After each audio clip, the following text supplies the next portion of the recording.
حفاظ اور علماء بیٹھے ہوئے ہیں، میں چاہتا ہوں کہ مدرسے کی جو ایک زبردست تاریخ رہی ہے اس تاریخ پہ میں تھوڑی سی روشنی ڈالوں، اور حدیث اور قرآن جو دو بڑے میجر ریسورسز ہیں اسلامک نالج کے، اس نے اس دور سائنس میں، اس دور جدید میں آج بھی لوگوں کی کیا خدمتیں کی ہیں اور ان کا کیا رول رہا ہے سماج کو سنوارنے میں، نکھارنے میں اور ہر ڈپارٹمنٹ کو مہذب بنانے میں، بس اسی پر ایک مختصر سی روشنی 1 سے لے کے 1.5 گھنٹے کے بیچ میں میں اپنی گفتگو ختم کروں گا۔ میں صرف یہ کہنا چاہتا ہوں کہ ہمارا نظریہ اس مدرسے کے تعلق سے کیا ہے وہ سبوں کو معلوم ہے۔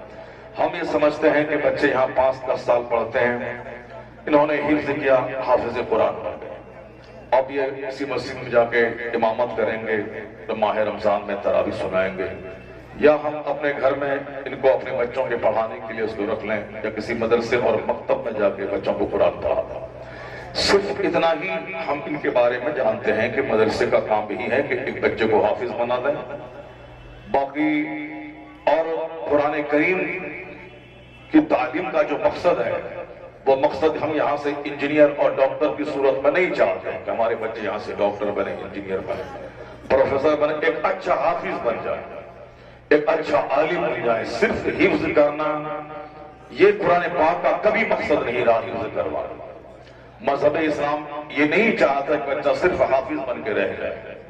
یہ اور بات ہے کہ ہم شوق دلانے کے لوگوں سے کہتے ہیں کہ جس نے قرآن پاک کو حفظ کیا اس کے ماں باپ کو عزت کا تاج پہنایا جائے، حالانکہ ایسا نہیں آیا ہے کہ من قرأ القرآن وعمل بما فیہ، جس نے قرآن پڑھا اور اس پر عمل کیا، فأحل حلالہ وحرم حرامہ، جس نے قرآن پاک کے حلال کو حلال سمجھا، جس نے قرآن پاک کے حرام کو حرام جانا، ان کے بارے میں آیا ہے کہ ان کے ماں باپ کو وہ عزتوں کا تاج پہنایا جائے گا جس کی چمک کے سامنے دنیا کے سورج کی روشنی کی چمک پھیکی پڑ جائے گا۔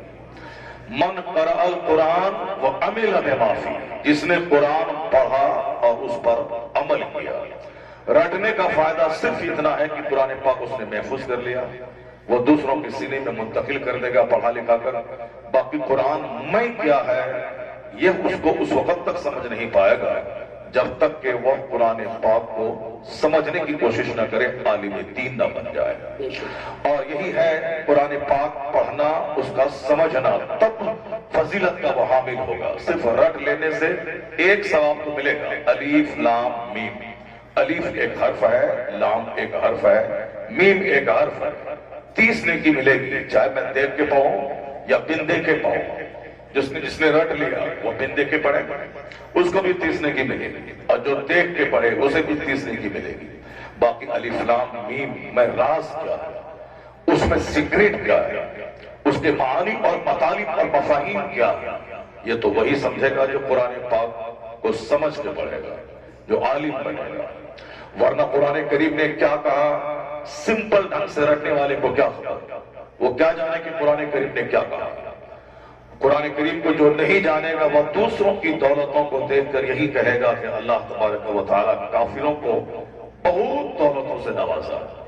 ان کو دیکھ کر اگر ہمارا بچہ صرف قرآن رٹ کے رہ گیا، پڑھے گا ثواب ملے گا، لیکن ان کی دولتوں کے سامنے ممکن ہے کہ ہمارے بچوں کا سینہ ہل جائے، ان کے ظاہری اقتدار کو دیکھ کر، ان کے ظاہری منصب کو دیکھ کر، ان کی عمارتوں کی چمک دمک کو دیکھ کر ہمارے بچے ہل جائیں۔ چونکہ آنکھیں ظاہر کو دیکھتی ہیں، اس کا اثر قبول کر لیتی ہیں۔ یہ دنیا کیا ہے اور آخرت کیا ہے جب تک بندہ جانے گا نہیں تو کافروں کی عمارت اس کے ایمان کو چھین لے گی، ان کا ظاہری علم اس کے ایمان کو چھین لے گا۔